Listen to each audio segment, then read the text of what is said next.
قاسم محمد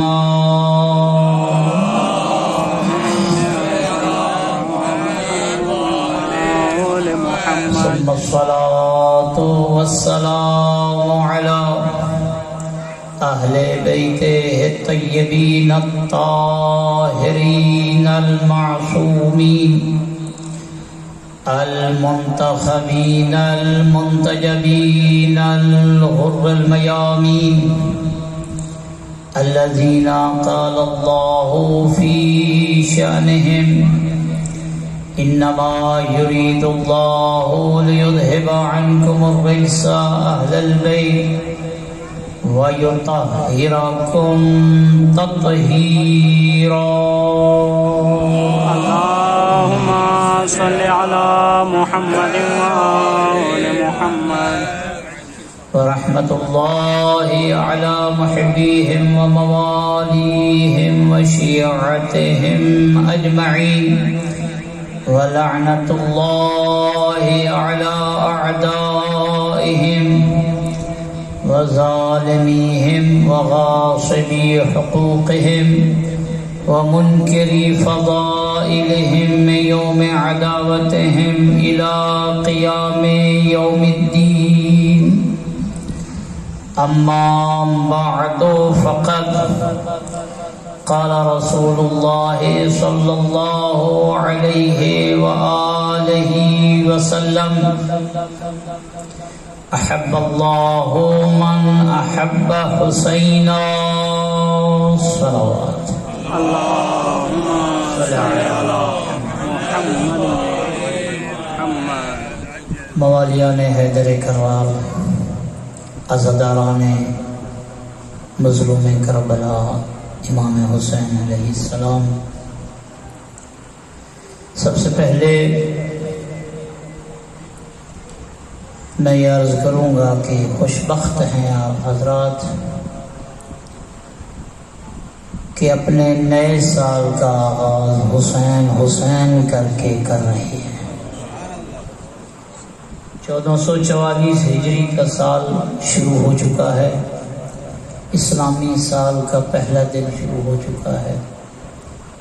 ہر قوم اپنے سال کو ایک انداز سے شروع کرتی ہے، ان کی اپنی محفلیں ہوتی ہیں، ان کے اپنے پروگرامز ہوتے ہیں. مکتب تشیع، مکتب سید الشہداء ایک ایسا مکتب ہے اور عظیم مکتب ہے کہ جو اپنے سال کے آغاز میں حسین حسین کر کے شروع کرتے ہیں. اور یہ اعزاز اور یہ شرف آسانی سے حاصل نہیں ہوا. اس شرف اور اس اعزاز کو پانے کے لیے جہاں آپ لوگوں کی کاوشیں ہیں، وہاں آپ کے آباء و اجداد اور نسلوں کی طہارت کا نتیجہ بھی ہے.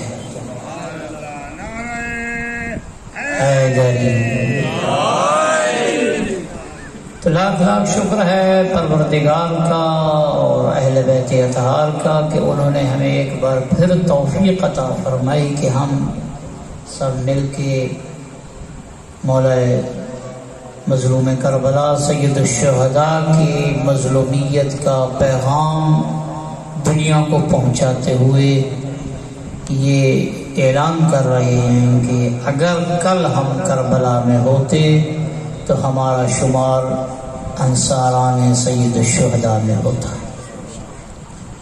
عزیزو، میں نے جس حدیث مبارکہ کا اپنے گفتگو کو شروع کیا ہے، اس حدیث کے ذریعے پیغمبر اکرم صلی اللہ علیہ وآلہ وسلم کا فرمان ذیشان ہے.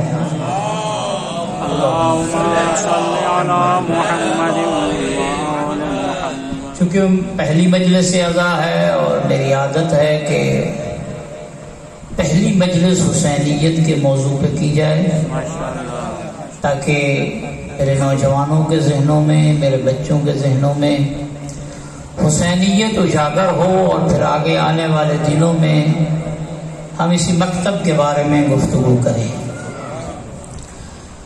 تو حضرت کا یہ فرمان ذیشان جسے میں نے تلاوت کرنے کا شرف حاصل کیا، اس فرمان کی گہرائی میں اگر انسان جائے اور مسلمان جائے تو میں سمجھتا ہوں کہ عقلیں ختم ہو جائیں، لیکن اس پیغام اور اس فرمان اور اس حدیث کی گہرائی تک انسان نہیں پہنچ سکتا. دیکھیے فرمان لفظوں کے اعتبار سے چھوٹا ہے لیکن معنی کے اعتبار سے بڑا عظیم ہے. فرمان پیغمبر اکرم ہے احب اللہ من احب حسینا.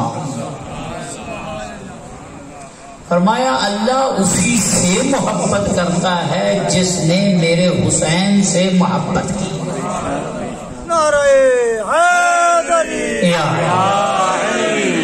قصہ ہی اسلام کا تمام ہو گیا. پوری دوڑ مسلمانوں کی یہی ہے کہ اللہ کو راضی کر لیں. ساری دوڑ مسلمان کی یہی ہے. مسجد میں جا رہے ہیں کس لیے؟ اللہ کو راضی کرنے کے لیے.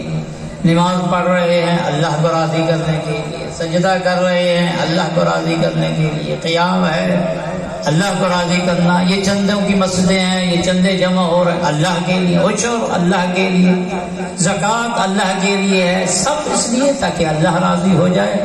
اللہ کس وقت راضی ہوتا ہے یہ محمد نے بتایا ہے.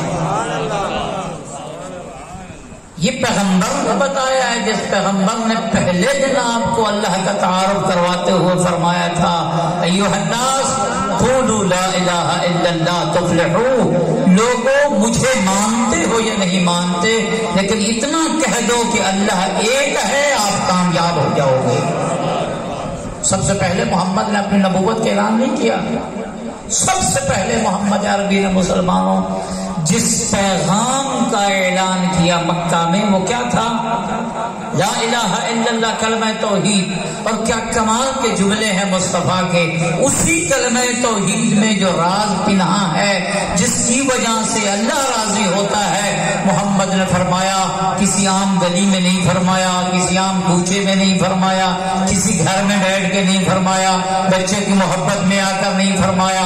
مسجد نبی کا منبر ہے، محمد مصطفیٰ خطیب ہیں، صحابہ کرام سننے والے ہیں، وہی جبرائیل لے کر آنے والا ہے. محمد اس وقت فرما رہے ہیں جس اللہ کا میں پیغام دے رہا ہوں، اس اللہ کی محبت کو حاصل کرنا چاہتے ہو، ہاتھوں پہ اٹھایا حسین کو، کہا میرے حسین سے محبت کرتے جاؤ، اللہ آپ سے محبت کرتا جائے. سبحان اللہ.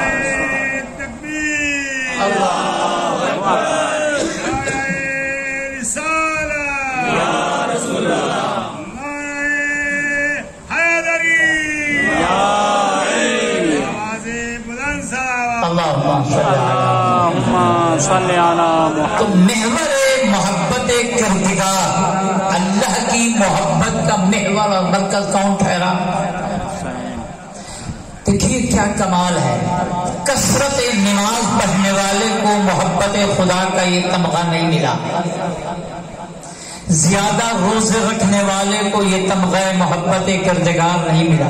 ہاں وہ محب خدا بن سکتا ہے. توجہ، نمازیں ڈھیر پڑھ کے کوئی بندہ محب خدا بن سکتا ہے، روزے ڈھیر رکھ کے محب خدا بن سکتا ہے، حجیں کر کے بندہ محب خدا بن سکتا ہے، لیکن محب بننا کمال نہیں ہے. کمال یہ ہے کہ محبوب کبریا بنے. کمال محمد مصطفیٰ کے القاب میں سے جو عظیم ترین لقب ہے وہ یہ نہیں کہ محمد محب خدا ہے. محمد کے عظیم القاب احمد ہے، خاتم النبیین ہے، ختمی مرتبت ہے، رسول کے القاب. ان میں عظیم ترین لقب یہ ہے کہ محمد محبوب کبریا ہے. صفے ادا پہ بیٹھنے والے میرے بچے، میرے نوجوان، خواتین، مرد حضرات، محب خدا بننا کمال نہیں ہے، محبوب خدا بننا کمال ہے. کسی کے نظروں اور کسی کی آنکھوں کا تارا بننا یہ کمال ہے. اور یہ تب بنتا ہے انسان زیادہ مسجدیں آباد کرنے سے نہیں، زیادہ روزے رکھنے سے نہیں. یہ ساری چیزیں ہونی چاہیے. مسجدوں میں بھی آباد کاری ہو، روزے بھی رکھنے چاہیے، زکوٰۃ بھی ہونے چاہیے، عشر کسی کے یہاں ہیں وہ بھی ہونے چاہیے۔ ان تمام چیزوں سے پہلے، ان تمام چیزوں کے بعد اور ان تمام چیزوں کے اندر محبت حسین ہونی چاہیے۔ اور یہ پیغمبر اکرم صلی اللہ علیہ وآلہ وسلم، تھکی ہوئی صلوات نہیں، بلند آواز سے درود بھیجیے گا، صلی اللہ محمد آل محمد۔ یہ جو محمد مصطفیٰ کا یہ عمل ہے کہ پیغمبر گرامی قدر نماز کی حالت میں ہے، مسجد نبوی میں ہے، سجدہ میں ہے، افضل ترین عبادت نماز، افضل ترین جگہ جہاں پہ نمازیں بجا لائی جائیں یا کوئی عبادت کی جائے مسجد الحرام کے بعد مسجد نبوی۔ افضل ترین نمازی پیغمبر اکرم صلی اللہ علیہ وآلہ وسلم، بعد خدا سب سے افضل ہستی ہیں تو محمد مصطفیٰ۔ افضل ترین عبادت نماز، نماز کے افضل ترین اجزاء اور ارکان میں سے ہے سجدہ۔ اسی سجدہ کی حالت میں آپ نے سن رکھا ہے نا، امام حسین تشریف لاتے تھے، یہ ایک پہلو ہے آپ نے سنا ہے۔ نماز کی حالت میں، سجدہ کی حالت میں جہاں امام حسین علیہ السلام تشریف لاتے تھے دوش مصطفیٰ پہ، وہاں امام حسن بھی تشریف لاتے رہے دوش مصطفیٰ پہ۔ دونوں شہزادے پیغمبر کی پشت پہ حالت سجدہ میں سوار ہوتے تھے۔ اور یہ واقعہ آپ نے سن رکھا ہے، اس کی تفصیلات میں نے نہیں جانا، فقط یہ پیغام دینا اس واقعہ سے، توجہ رکھیے گا۔ حالت سجدہ نماز کی حالت میں مسجد نبوی میں نمازی ہے پیغمبر، امام جماعت ہے پیغمبر، پیچھے پڑھنے والے ہیں صحابہ کرام، مسلمانوں کے گراں قدر شخصیات، بڑی جلیل القدر ہستیاں موجود ہیں مسجد نبوی۔ اس حالت میں حسین کا پشت مصطفیٰ پہ سوار ہو جانا اور محمد کا سجدے کو طولانی کر دینا، یہ بتا رہا ہے کہ حسین کی جب تک محبت نہیں اس وقت تک نماز قبول ہی نہیں ہے۔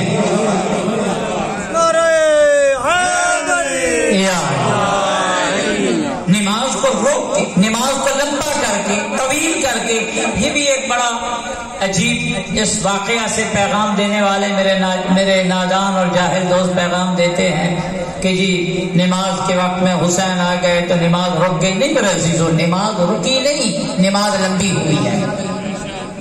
نماز کا سجدہ کسی نے نہیں لکھا ہے کہ محمد نے روک دیا ہو، بلکہ اگر سبحان ربی الاعلی 10 بار کہنا تھا یا 3 بار کہنا تھا تو روایات میں 70 بار آیا ہے، اور بعض روایات میں اس وقت تک محمد یہ سبحان ربی الاعلی سبحان ربی الاعلی کا گرد فرماتے رہے جب تک حسین پشت نبوت سے نیچے آئے نہیں ہیں۔ تو محمد یہ پیغام دینا چاہتے ہیں، یاد رکھو جہاں حسین ہوتا ہے وہی نماز ہوتی ہے۔ پہلا پیغام جو حسین کے موجودگی میں مسجد نبوی میں مصطفیٰ نے دیا، جہاں حسین ہے وہی نماز ہے۔ یہ نہیں ہو سکتا کہ حسین آیا اب نمازیں چھوٹ گئی، نہیں۔ محمد نے دوسرا پیغام کیا دیا، فرمایا مسلمانوں یاد رکھو نماز ہے ہی اسی کی جس کے دل میں میرے حسین کی محبت ہے۔ سبحان اللہ، سبحان اللہ۔ اور نماز ہی کیا ہے جس نماز کے محافظ حسین کی ملا ہی نہ ہو، جس حسین کے سجدے سے تجھے سجدے نصیب ہوں، جس حسین کے ایک سجدے سے آج امت کو سجدے نصیب ہوں، اس حسین کی محبت کے بغیر نماز ہی نہیں ہے۔ تیسرا پیغام عزیزو توجہ، تیسرا پیغام جو حسین ابن علی کی پشت پہ جب سوار ہوئے تو محمد نے پیغام دیا، توجہ نا میری طرف۔ تیسرا پیغام محمد نے سجدے کو طویل کر کے یہ بتا دیا، یاد رکھو حسین کے ماننے والوں، حسین آ جائے نمازیں چھوٹتی نہیں ہیں، نمازیں لمبی ہو جاتی ہیں۔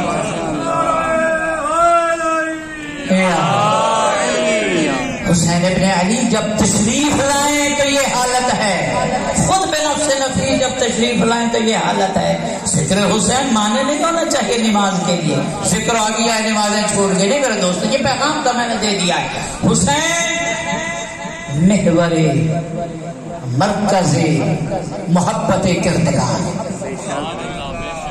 اللہ کی محبت کا مرکز اور محور حسین ابن علی، اور کیا کمال ہے، دنیا والے محبت مصطفیٰ کے پیچھے لگے ہوئے ہیں، دنیا والے اپنے آپ کو اللہ والے کہتے ہیں. کون آئے؟ اللہ والے آ گئے. آئیے اللہ کی باتیں سنیے، اللہ والے آ گئے. دستک دے رہے ہیں، اللہ والے آ گئے. بھلا ان سے پوچھئے آپ کب اللہ والے بنو گے؟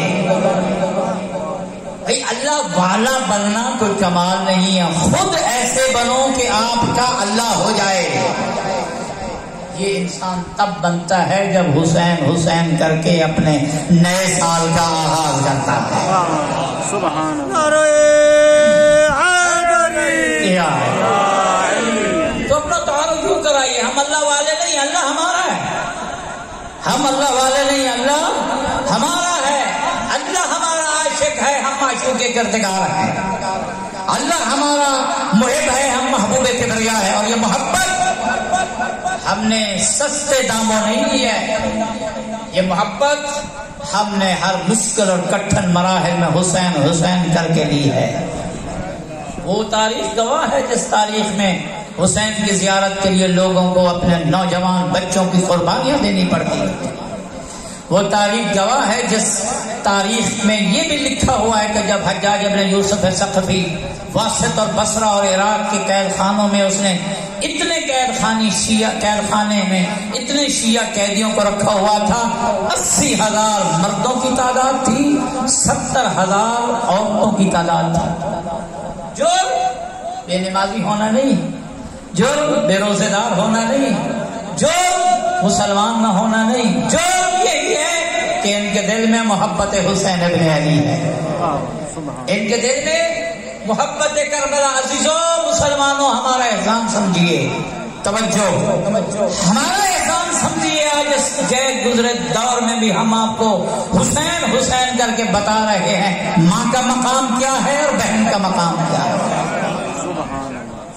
61 ہجری میں حسین ابن علی بتا کے چلے گئے، اور کتنا تاریخ میں یہ واقعات موجود ہیں اور تاریخیں ان کو بھلا چکی ہیں. یہ حسین ہی آج بار بار آپ یہاں جمع ہو کے بتاتے ہیں. یاد رکھو اگر حسین نہ ہوتے ماں کا فرق اور بیگم کا فرق نہ رہتا. احب اللہ من احب حسین.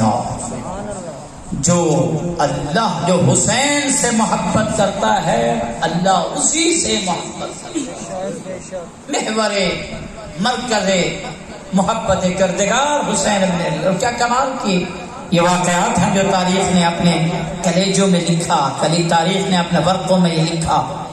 مدینے کی گلی ہے، محمد مصطفیٰ صلی اللہ علیہ وآلہ وسلم چل رہے ہیں.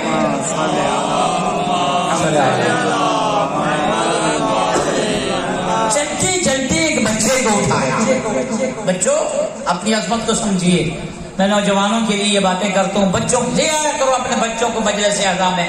واحد ایسا درسگاہ اور ایسی جگہ ہے جہاں پہ انسان اپنے بچوں اور بچیوں کو لاتا ہے اور پھر بے پرواہ ہو جاتا ہے، اور اسے یقین ہوتا ہے یہاں سے جب واپس جائیں گے باحیا بن کر آئے گا.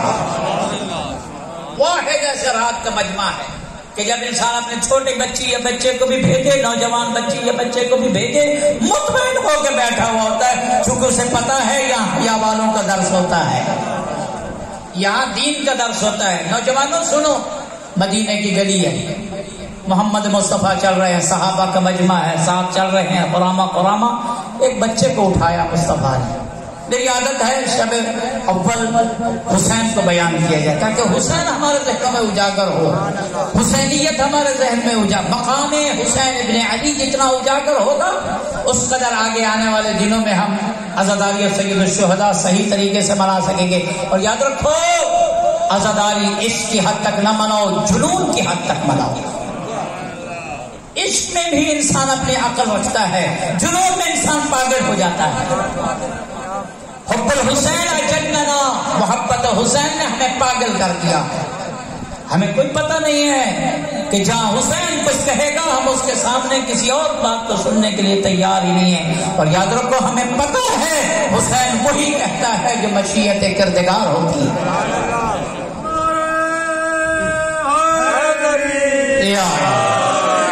بچے کو اٹھایا، چوما، بوسے لینے لگ گئے. چھوٹا سا بچہ کھیل رہا تھا. صحابہ نے پوچھا یا رسول اللہ یہ عجیب یہ آپ کام فرما رہے ہیں، بچے کو اٹھا کے پھر اس کو چوم رہے ہو، کبھی رخساروں کا بوسہ، کبھی پیشانی کا بوسہ، کبھی سینے سے لگے، اتنا پیار، نہ آپ کا نواسا نہ آپ کا کوئی رشتے دار، یہ گلی میں چلتے ہوئے بچہ ہے، اس کو اٹھا کے آپ یہ کر رہے ہو۔ پیغمبر محبت حسین رکھنے والوں، پیغمبر نے کیا فرمایا؟ پیغمبر کا درس دینے والوں، محمد رسول اللہ کا کلمہ پڑھ کے دائرہ اسلام میں داخل ہونے والوں، یاد رکھو مسجد میں اشہد ان محمد رسول اللہ کہنا آسان ہے، گلی میں کھڑے ہو کے محمد رسول اللہ منوانا مشکل ہے۔ محمد نے کہا میں نے اس بچے کو اس لیے اٹھایا ہے چونکہ یہ بچہ کربلا میں میرے حسین کا ناصر اور مددگار ہوگا۔ یا رسول اللہ یہ کیسے پتا چلا یہ کربلا میں 1 ہجری میں ناصر اور مددگار ہوگا؟ پیغمبر نے ارشاد فرمایا کہ آپ دیکھ نہیں رہے کہ میرا بیٹا حسین جہاں جہاں چلتا ہے میرے بیٹے حسین کے قدموں کی خاک کو اٹھا کے اپنی آنکھوں پہ رکھتا ہے، اپنی پیشانی پہ رکھتا ہے، اپنے ماتھے پہ رکھتا ہے، چومتا ہے، جو اس کے اندر کے احساس جبرائیل نے آ کر مجھے بتایا ہے محمد یہ تیرے بیٹے حسین کا ناصر اور مددگار ہوگا۔ ناصران حسین جن کے احترام کے لیے محمد رکتا ہے، مددگار حسین جس کے لیے سید الرسل رکتے ہیں، احترام۔ اس وقت یہ جملہ ارشاد فرمایا، توجہ ہے، اس وقت یہ جملہ ارشاد فرمایا احب اللہ من احب حسینا۔ میں کیا ہوں، میں اس سے کیا محبت کر، یہ تو کچھ بھی نہیں ہے، فرمایا اس سے تو اللہ محبت کر رہا ہے کیونکہ اس نے میرے حسین سے محبت کی۔ کیونکہ سارے مسلمان یہ جانتے ہیں محمد عربی کا ایک ایک عمل وحی الہی کے بغیر نہیں ہوتا۔ وما ينطق عن الهوى ان هو الا وحی یوحى کمصداق۔ جبرائیل آیا اور محمد نے کہا مجھے جبرائیل نے یہ بتایا۔ عزیزو، مکہ بڑی عظیم سرزمین، کوئی شک ہی نہیں ہے، بڑی باعظمت سرزمین ہے مکہ المکرمہ،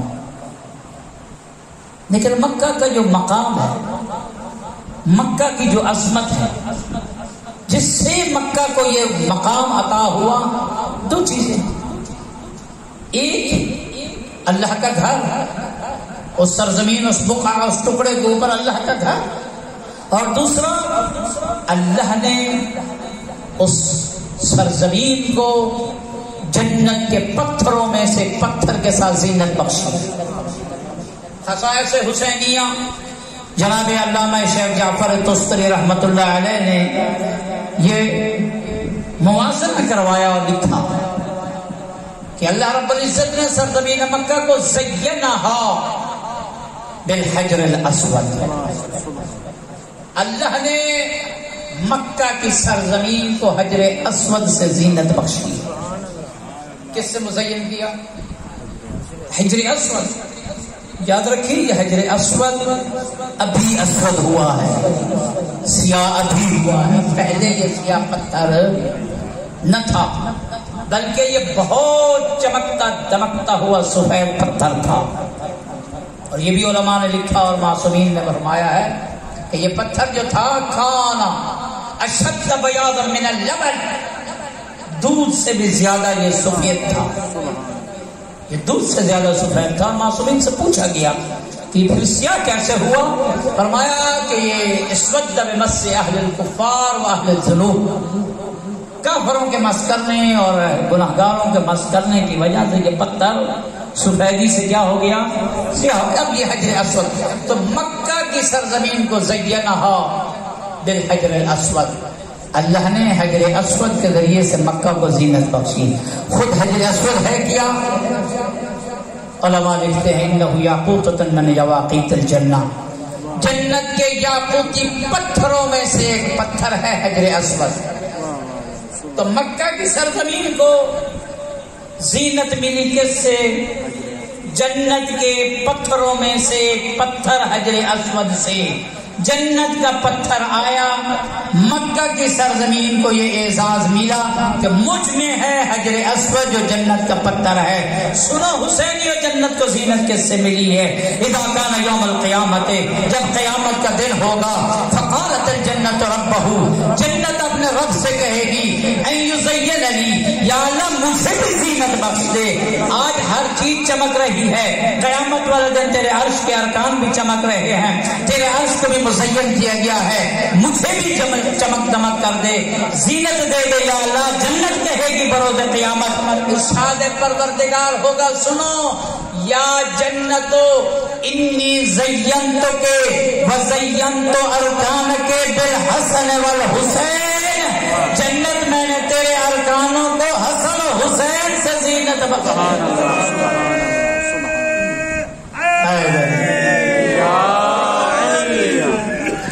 جنت کا پتھر مکہ کو زینت بخشے، مکہ کا مقام بلند ہو جائے، اور خود جنت کو زینت حسین سے نصیب ہو.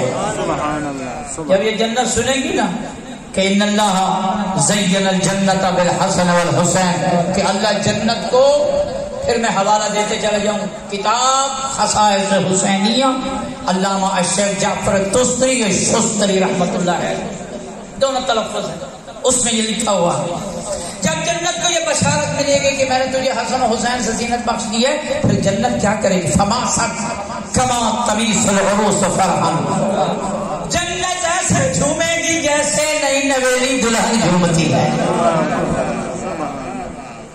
جس کو حسین جیسا گہنا مل جائے، جس کی زینت کے لیے حسین آ جائے، بھلا اس کو اور کیا چاہیے؟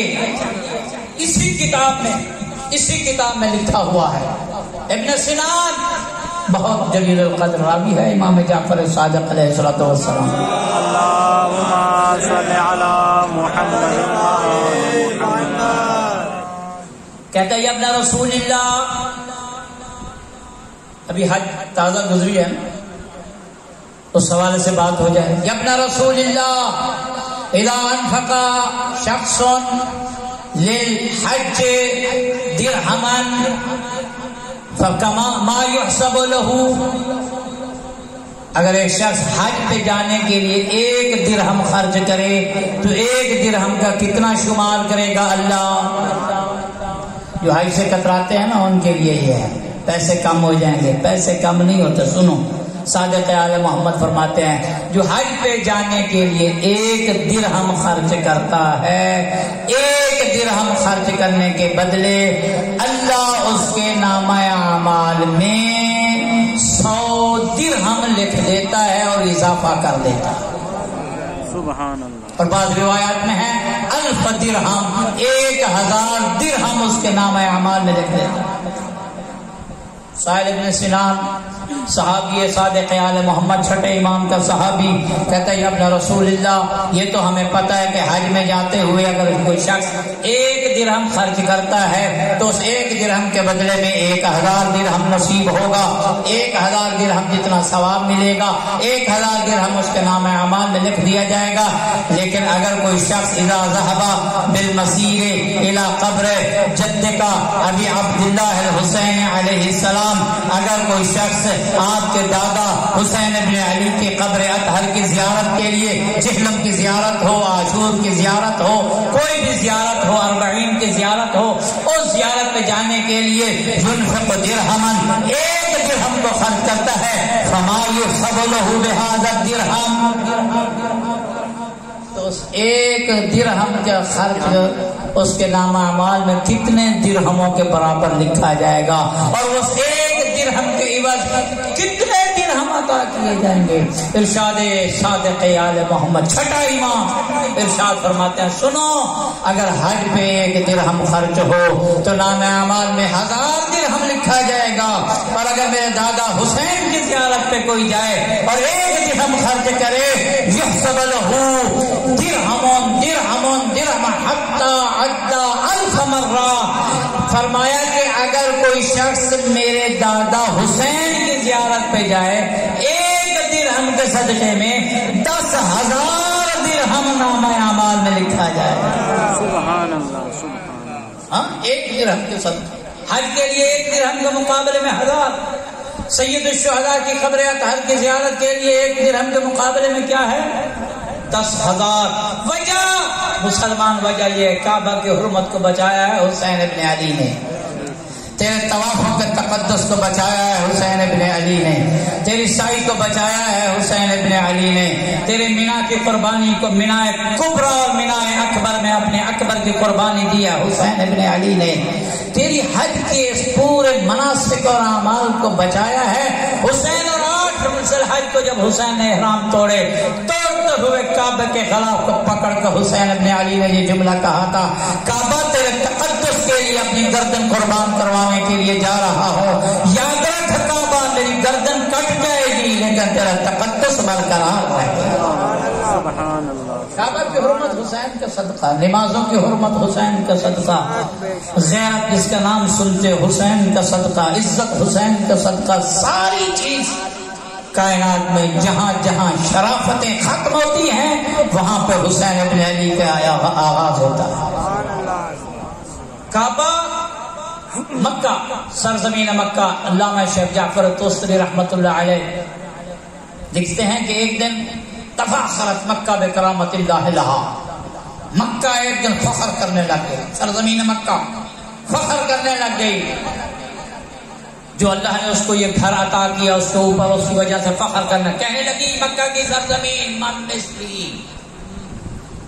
مثلی، کون ہے مجھ جیسا، کون سی سرزمین ہے جو میرا مقابلہ کر سکے، مکہ کی سرزمین کہنے لگی۔ دلیل مکہ کی سرزمین نے دلیل کے طور پہ کہا انک بنی علی ظہری بیت اللہ العتیق، دلیل یہ ہے کہ میری پشت کے اوپر اللہ نے اپنا گھر بنایا، یہ مجھے اعزاز حاصل ہے۔ سرزمین مکہ فخر کرنے لگ گئی، ارشاد پروردگار ہوا فاوحی الی مکہ، اللہ نے مکہ کی طرف وحی کر کے، علامہ جعفر توستری لکھتے ہیں فاوحی اللہ الی مکہ، اللہ نے مکہ کی طرف وحی کر کے ارشاد فرمایا انکفی وقری، سرزمین مکہ رک جا اور سکون میں آ جا، تیری نسبت، توجہ، تیری نسبت کربلا کی طرف ایسے ہی ہے جیسے ایک قطرہ کو سمندر کی طرف ہوتی ہے۔ شرافت کی بات ہو، عظمت کی بات ہو رہی ہے۔ 61 ہجری میں مسلمانوں اگر حسین ابن علی سر نہ دیتے کون مکہ کی طرف جاتا، کون مکہ کی طرف جاتا تھا؟ اس وقت اس منادی نے ندا دے دی تھی لعبت بنو ہاشم لا ملک ولا وحی نزل، یہ بنو ہاشم نعوذ باللہ نے کھلونا کھیلا ہے آپ کے ساتھ، نہ کوئی وحی آئی ہے، نہ کوئی کعبہ ہے، نہ کوئی قرآن ہے۔ اس وقت حسین ابن علی نے کھڑے ہو کے یہ پیغام دیا تھا، سر تن سے تو جدا ہو سکتا ہے لیکن میں امت کو قیامت تک بتا کے جاؤں گا وحی کے وارث بھی ہم ہیں، مکہ کے وارث بھی ہم ہیں۔ اور یہ وجہ ہے سید الشہداء کے خطبوں میں الگ، امام زین العابدین علیہ السلام کے خطبوں میں الگ، اپنے تعارف میں بہت کچھ کہہ سکتے تھے، توجہ رہے میرے دوستو، بہت کچھ اپنے تعارف میں کہہ سکتے تھے، میں فلاں کا بیٹا، میں فلاں کا بیٹا، فلاں کا پوتا، فلاں کا نواسا، فلاں میرا دادا، فلاں میرا نانا، فلاں فلاں فلاں، میں اللہ کا بندہ۔ لیکن توجہ طلباء علماء تشریف فرما ہے، سید ساجدین کا خطبہ ہو یا امام حسین کا خطبہ ہو، جگہ جگہ پہ یہی ملے گا، انا ابن مکہ و مینا، ہے مکہ و مینا کا بیٹا، مکہ تیری عظمت کا وارث میں، مینا تیری عظمتوں کا وارث میں، طواف تیری عظمتوں اور تیری قداستوں کا ضامن میں۔ اس وقت ارشاد پروردگار ہوا مکہ کی، توجہ ہے حسینیوں نوجوانوں، اس وقت پیغام ہوا، وحی آئی مکہ کی طرف، سن مکہ، سرزمین مکہ، لولا ارض کربلا، اللہ اکبر، مکہ نے فخر کیا نا جب، کون ہے مجھ من مثلی، کون ہے مجھ جیسا، اس وقت کربلا کی طرف، اس وقت حسین، اس وقت اللہ کی طرف سے مکہ کی طرف یہ وحی آئی، فرمایا لولا ارض کربلا ما فضلتک یا مکہ، اے مکہ یاد رکھ اگر کربلا کی زمین نہ ہوتی میں تجھے فضیلت نہ دیتا، تیری فضیلتیں ہیں حسین کے صدقہ۔ پھر فرمایا لولا من تضمنہ ارض کربلا ما خلقتک وما خلقت البیت الذی علیک، اگر کربلا کی زمین میں وہ سویا ہوا حسین نہ ہوتا نہ میں تجھے خلق کرتا نہ تیرے اوپر اپنے گھر کو بناتا۔ محافظ بیت اللہ حسین ابن علی، پیکر توحید حسین ابن علی، منبع مرکز محور درس توحید حسین ابن علی. دنیا والوں ہمیں توحید نہ سکھائیے، ہمارے مکتب سے کئی لوگ موحد بن کر گئے ہیں. ہمارا تو نظریہ امامت ہی اسی کی دلیل ہے کہ نبوت محمد پہ ختم ہوئی ہے، پھر امام کا سلسلہ شروع ہوا ہے. ہماری روایتوں میں کہیں یہ بات نہیں ملے گی اگر محمد کے بعد کوئی نبی ہوتا. اگر والی ہمارے ہاں باتیں ہی نہیں ہیں. ہم ختمی مرتبت پہ اتھنٹک نظریہ رکھتے ہیں. کربلا کی زمین کا صدقہ مکہ کو یہ شرف ملا. درود دے گا بلند آواز سے.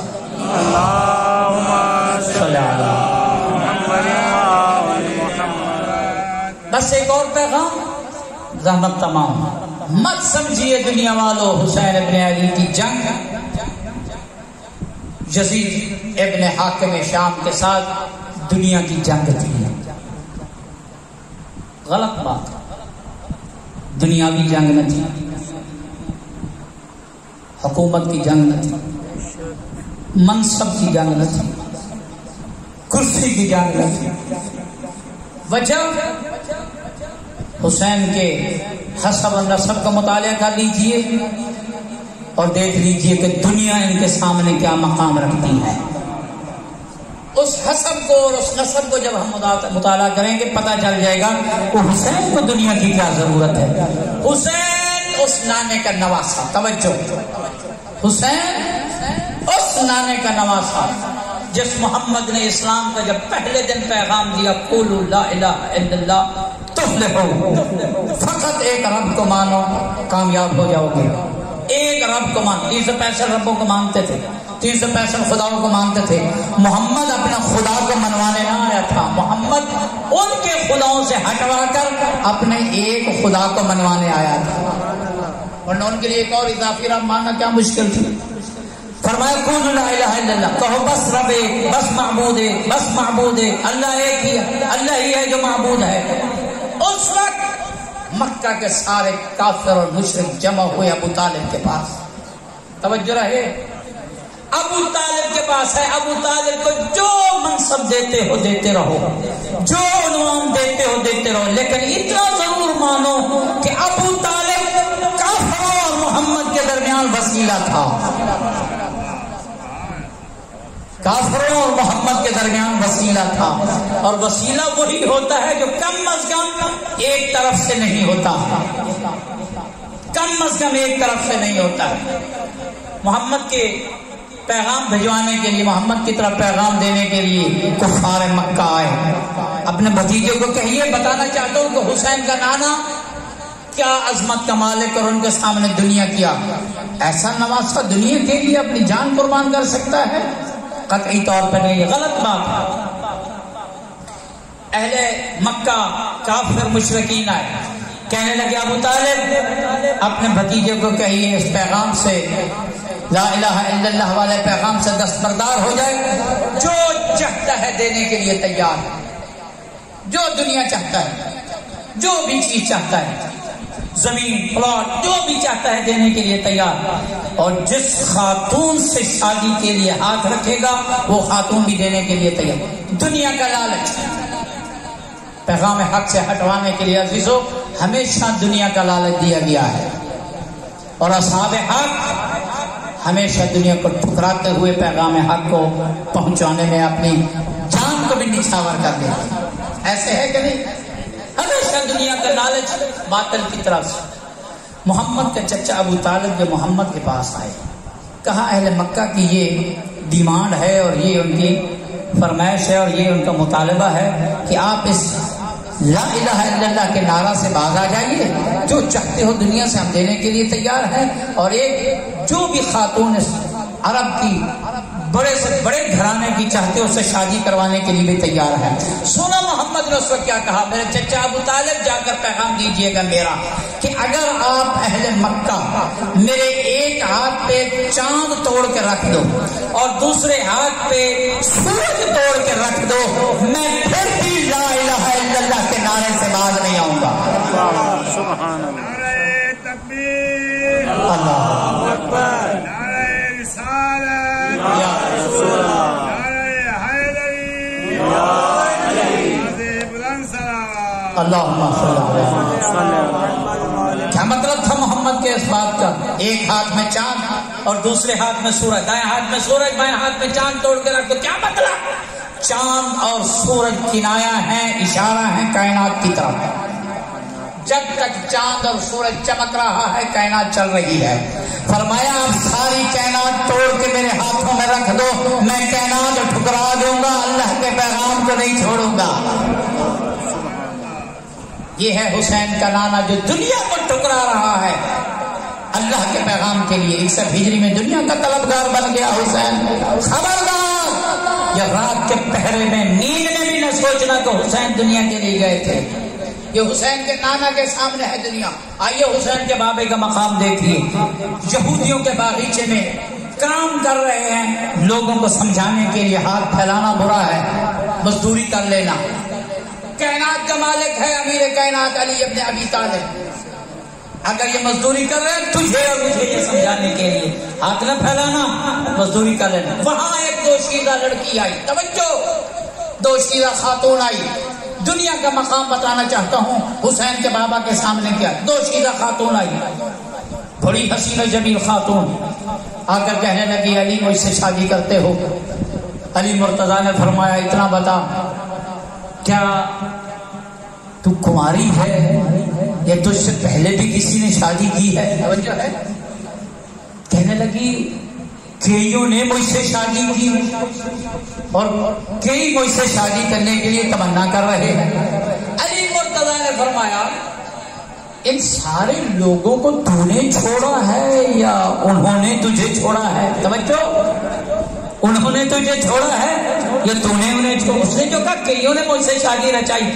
کہنے لگی یہ دوشیزہ خاتون کہنے لگی ان کی کیا مجال مجھے چھوڑے، میں نے ان کو پہلی شب اسی بستر پہ ان کا کشتہ کیا، قتل کیا اور چھوڑ کے آ گئی۔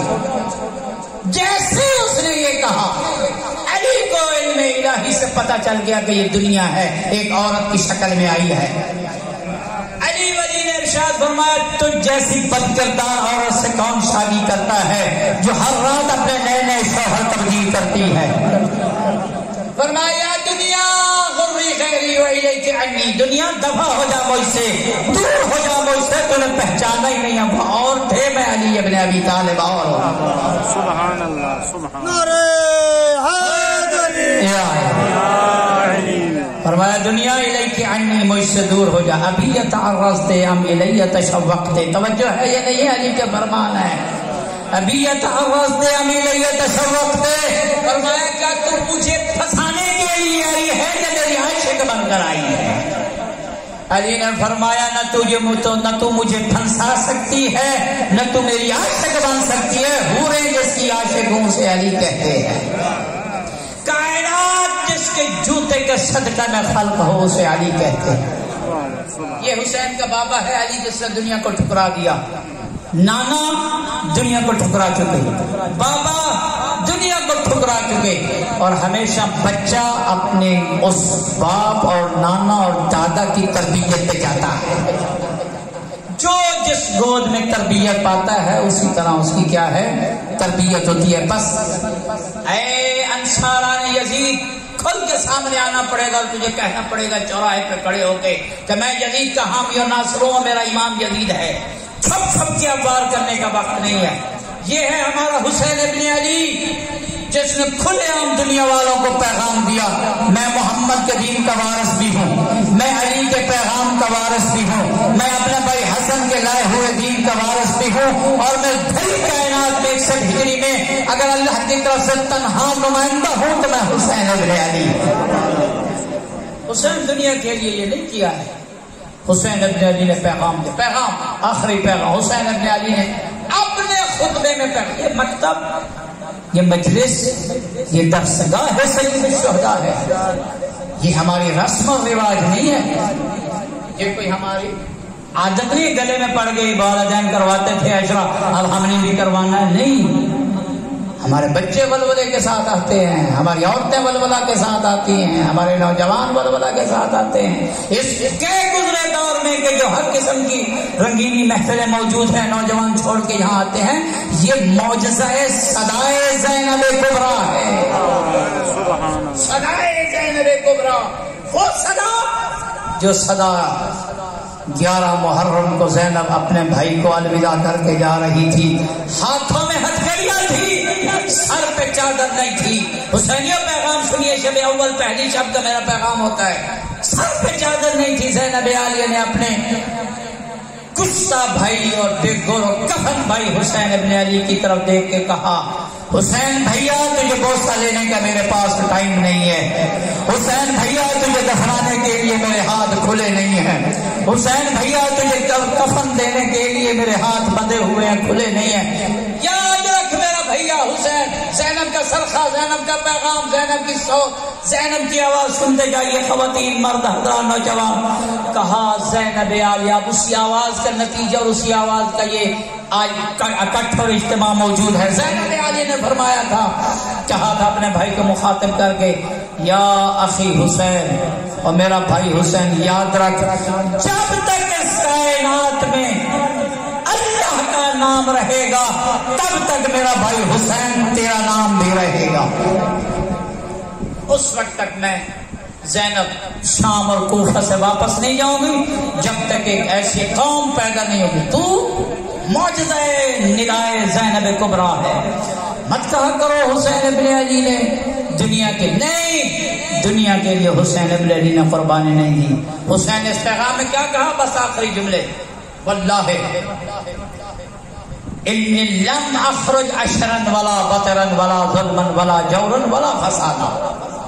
رب دو جہاں کی قسم، ہم ظلم و جور کے لیے نہیں نکل رہے، ہم فساد پھیلانے کے لیے نہیں نکل رہے، ہم کوئی لوگوں کے اوپر قبضہ کرنے کے لیے نہیں نکل رہے۔ کس کے لیے محمد عربی کے بیٹے نکل رہے ہو؟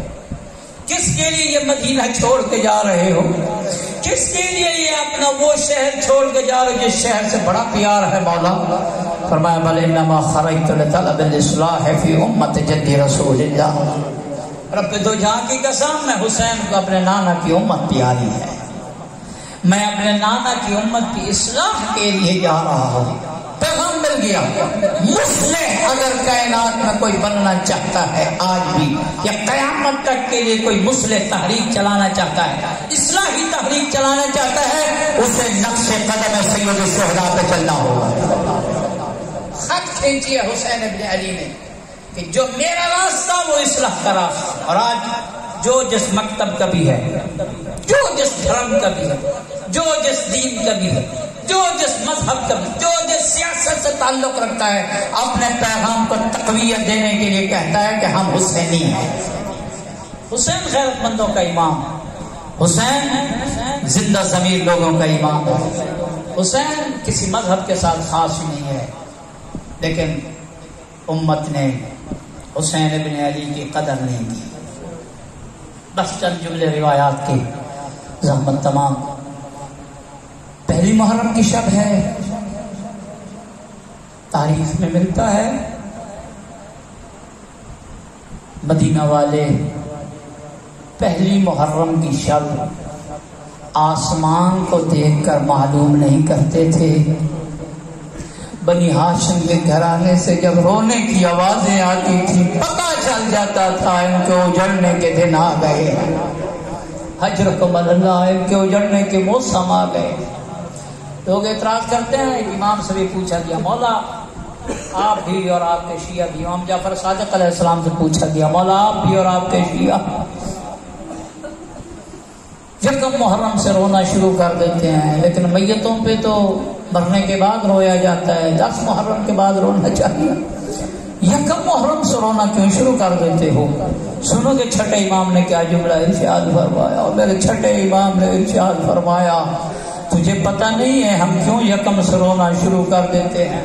جب یکم محرم کا چاند نمودار ہوتا ہے نا آسمان پہ، یہ چیز تو آپ دیکھتے ہو، لیکن ایک چیز ہم اور ہمارے مخالص شیعہ دیکھتے ہیں، وہ یہ ہے جیسے محرم کا چاند آسمان پہ آتا ہے، نشرت الملائکۃ قمیص الحسین، سارے فرشتے حسین کے اس قمیص کو پھیلاتے ہیں، اور جو قمیص تلواروں سے زخمی ہے، اور جس قمیص کی جگہ جگہ پہ تیروں کے نشان ہے، اور جس قمیص کی جگہ جگہ پہ خون ہے، اور کہیں اکبر کا خون، کہیں قاسم کا خون، کہیں اصغر کا خون، کہیں آم کا خون، اور کہیں اپنے بھیا عباس کے بالوں کا خون۔ نشرت الملائکۃ قمیص الحسین، اس قمیص کو جب ہم دیکھتے ہیں ہم بھی اس وقت پریشان ہو جاتے ہیں۔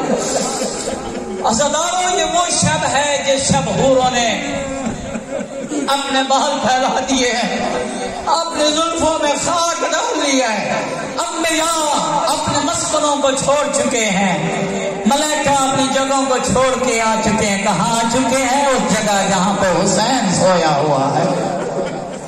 روزہ حسین پہ آگے طواف کر کے یہ کہہ رہے ہیں، مولا کاش ہم ہوتے آپ کی نصرت کو اجرکم اللہ۔ خوش قسمت ہو جو رو رہے ہو، رو لو رو لو۔ اپنے وقت کے امام مولا امام زمانہ کو پرسا دے دو۔ بڑے مظلوم امام ہے۔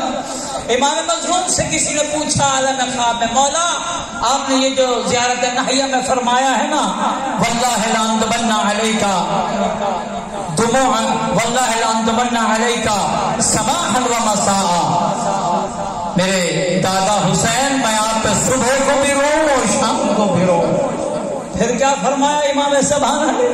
فرمایا واللہ لانتبنا علیکا بدلت دموع دما، او میرے بابا حسین، میرے دادا حسین، امام زمانہ تیرے وقت کا امام کہہ رہا ہے زیارت نحیہ میں، میرا سلام اس دادا پہ جس دادا پہ جی کرتا ہے میرا، امام زمانہ کہتے ہیں جس دادا پہ میرا جی کرتا ہے میں آنسوؤں کی بجائے خون رو، آنسوؤں کی بجائے خون رو۔ پوچھا ایک عالم دین، مولا کس مصیبت پہ خون رونا چاہتے ہو؟ اکبر کے گلے میں لگنے والا، سینے پہ لگنے والے خنجر اور برچھی پہ خون رونا چاہتے ہو؟ سنو گے امام زمانے نے کیا فرمایا؟ امام زمانے نے فرمایا نہیں، میں اس مصیبت پہ خون رونا چاہتا ہوں، اگر اکبر ہوتا اکبر بھی خون روتا۔ عالم نے پوچھا مولا کس مصیبت پہ خون رونا چاہتے ہو؟ عباس کے جب بازو قلم ہوئے اس وقت اس مصیبت پہ خون رونا چاہتے ہو کہ بن بازو عباس زین سے زمین کربلا پہ کیسے آئے؟ کہا نہیں، یہ وہ مصیبت ہے اگر عباس بھی زندہ ہوتا عباس بھی خون روتا۔ مولا کس مصیبت پہ؟ اس مصیبت پہ کہ اصغر کو ششماہ کو 3 شعبہ تیر لگا، اور وہ تیر جو حیوانوں کو مارا جاتا ہے اور جس تیر سے اونٹوں کو نحر کیا جاتا ہے۔ مولا اس مصیبت پہ خون رونا چاہتے ہو کہ رباب کی پھیلی اجڑ گئی اصغر کی وجہ سے، اور رباب کی گور اجڑ گئی اصغر کی وجہ سے، اور جس وجہ سے رباب ساری زندگی چھاؤں پہ نہیں بیٹھی، ٹھنڈا پانی نہیں پیا۔ مولا اس مصیبت پہ خون رونا چاہتے ہو؟ سنو گے آپ کے امام نے کیا فرمایا؟ میرے لاکھوں سلام امام زمانہ پہ، کہا نہیں، جس مصیبت میں میں رونا چاہتا ہوں اگر اصغر بھی ہوتا تو بھی خون کی آنسو روتا۔